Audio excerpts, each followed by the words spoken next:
मस्ताचोकमध्ये देशमुख कुटुंबियांच्या घराच्या परिसरात एक अज्ञात महिला कृष्णा आंधळेचे माझ्याकडे पुरावे आहेत असं म्हणत ठाण मांडून बसली होती। संतोष देशमुख हत्या प्रकरणातील आरोपी कृष्णा आंधळे अद्याप फरार आहे। अज्ञात महिला शनिवारी संध्याकाळी देशमुखांच्या घरासमोर आली आणि कृष्णा आंधळे माझ्यासोबत राहतो, माझ्याकडे अनेक पुरावे आहेत असा दावा सुरुवातीला तिने केला। मात्र पोलीस आल्यानंतर तिने नाव सांगण्यास नकार दिला। रात्रभर घरासमोर ही महिला झोपली आणि सकाळी केश पोलीस आल्यानंतर बसमध्ये बसून निघून गेली। ही महिला रत्नागिरी जिल्ह्यातील असल्याची माहिती समोर आली आहे। पोलिसांकडून तिची माहिती घेण्याचा प्रयत्न सुरू असल्याची माहिती धनंजय देशमुख यांनी दिली।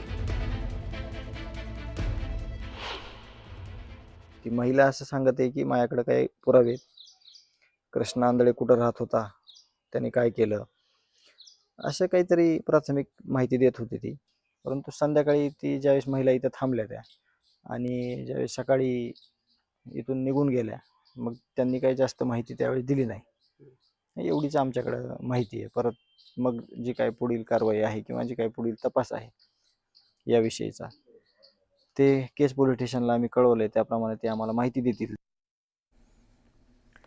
तर बीडच्या धारूर शहरामध्ये कोयत्याचा धाक दाखवून मुख्याध्यापकाच्या घरामध्ये धाडसी चोरी केल्याचा धक्कादायक प्रकार उघडकीस आलाय। चोरीनंतर चोरट्यांच्या हातामध्ये शस्त्र घेऊन तोंड बांधून फिरतानाचा देखील सीसीटीव्ही फुटेज समोर आलाय। त्यामुळे खळबळ माजली असून चोरट्यांचा बंदोबस्त करावा अशी मागणी नागरिकांनी केली आहे। मुख्याध्यापक संजीवन टोंगे यांच्या फिर्यादीवरून अज्ञात 5 ते 6 चोरट्यांविरोधात धारूर पोलिसात गुन्ह्याची नोंद करण्यात आली आहे। सोलापुरातील डॉक्टर शिरीष वळसंकर यांच्या आत्महत्या प्रकरणात आणखी नवीन माहिती समोर येते।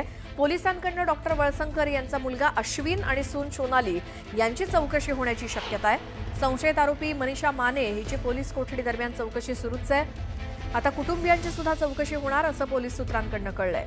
दरम्यान सखोल तपासानंतरच कोणत्याही निष्कर्षापर्यंत पोहोचण्यास पोलिसांना मदत होणार आहे। विदर्भात उन्हाचा पारा आणखी वाढणार आहे। हवामान विभागाकडून 24 एप्रिलपर्यंत सलग 3 दिवस उष्णतेच्या लाटेचा इशारा देण्यात आलाय। चंद्रपुरात काल देशातील सर्वाधिक 45.6 अंश सेल्सिअस तापमानाची नोंद झाली। 45 अंश सेल्सिअस तापमानासह ब्रह्मपुरी देशातील 3ऱ्या क्रमांकाचं उष्ण शहर ठरलंय आणि हवामान विभागानं उष्णतेच्या लाटेचा इशारा दिल्यामुळे 24 एप्रिलपर्यंत आणखी तापमान वाढण्याची शक्यता आहे। यंदा पहिल्यांदाच एप्रिल महिन्यात तापमान 45 अंश सेल्सिअसच्या पलीकडे गेलंय। सोमवारी चंद्रपूर आणि अकोला या शहरात पारा 45 अंश सेल्सिअसवरती पोहोचला होता, तर बुलढाणा वगळता विदर्भातील सर्व शहरांमध्ये तापमान 41 ते 42 अंश सेल्सिअसच्या वर गेलंय। मोठी बातमी तुमच्या आमच्या दृष्टीनं महत्त्वाची ती म्हणजे सोन्याचे दर 99,000 झालेले आहेत। जीएसटी सह सोन्याचे दर पोहोचलेत 1,02,000 रुपयांवरती। रात्रभरातून सोन्याच्या दरात 2,000हून अधिकची वाढ झाली। त्यामुळे जीएसटी सह सोन्याचे दर सध्या पोहोचलेले आहेत 1,02,000 रुपयांवरती। लाखाचा टप्पा पार केलाय सोन्यानं। गेल्या कित्येक दिवसांपासून हीच शक्यता व्यापाऱ्यांकडनं जाणकारांकडनं वर्तवली जात होती। सोनं 1 लाखाच्या पार जाणार तो दिवस आज आलेला आहे। आजच्या दिवशी सोन्याचे दर जीएसटी सह 1,02,000 रुपये, 99,000 रुपये सोन्याचे दर आणि जीएसटी सकट जर दर बघितला तर तो 1,02,000 गेलेला आहे।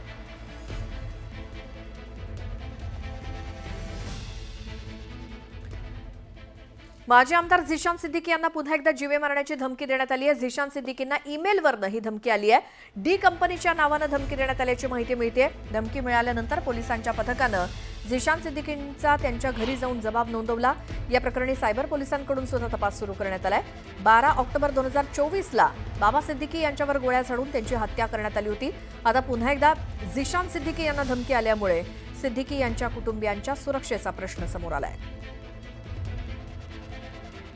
वाल्मिक कराड हा सध्या जेलमध्ये आपल्याला माहिती आहे, मात्र कार्यकर्त्यांची अजूनही दहशत असल्याचं बीडचे डीवायएसपी गोल्डेंनी जबाबात म्हटलंय। त्यांच्या या जबाबानं एकच खळबळ माजली आहे। वाल्मिक कराड याची 2014 पासून संपूर्ण जिल्ह्यामध्ये दहशत आहे। तो सध्या जेलमध्ये जरी असला तरी त्याच्या कार्यकर्त्यांची बीड उपविभागामध्ये दहशत कायम असल्याचा जबाब बीडचे उपविभागीय पोलीस अधिकारी विश्वंभर गोल्डे यांच्या जबाबातनं उघड झालंय।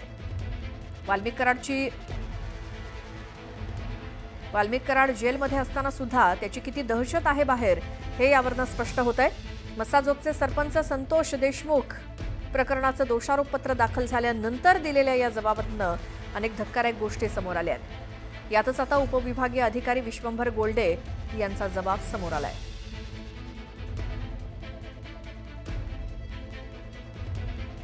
मस्ताचोकमध्ये देशमुख कुटुंबियांच्या घराच्या परिसरात एक अज्ञात महिला कृष्णा आंधळेचे माझ्याकडे पुरावे आहेत असं म्हणत ठाण मांडून बसली होती.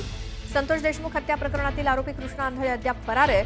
अज्ञात महिला शनिवारी संध्याकाळी देशमुखांच्या घरासमोर आली आणि कृष्णा आंधळे माझ्यासोबत राहतो, माझ्याकडे अनेक पुरावे आहेत असा दावा सुरुवातीला तिने केला. मात्र पोलीस आल्यानंतर तिने नाव सांगण्यास नकार दिला. रात्रभर घरासमोर ही महिला झोपली आणि सकाळी केश पोलीस आल्यानंतर बसमध्ये बसून निघून गेली. ही महिला रत्नागिरी जिल्ह्यातील असल्याची माहिती समोर आली आहे. पोलिसांकडून तिची माहिती घेण्याचा प्रयत्न सुरू असल्याची माहिती धनंजय देशमुख यांनी दिली. ती महिला असं सांगत आहे की माझ्याकडे काही पुरावे आहेत. कृष्णा आंधळे कुठं राहत होता, त्याने काय केलं, असं काहीतरी प्राथमिक माहिती देत होती ती.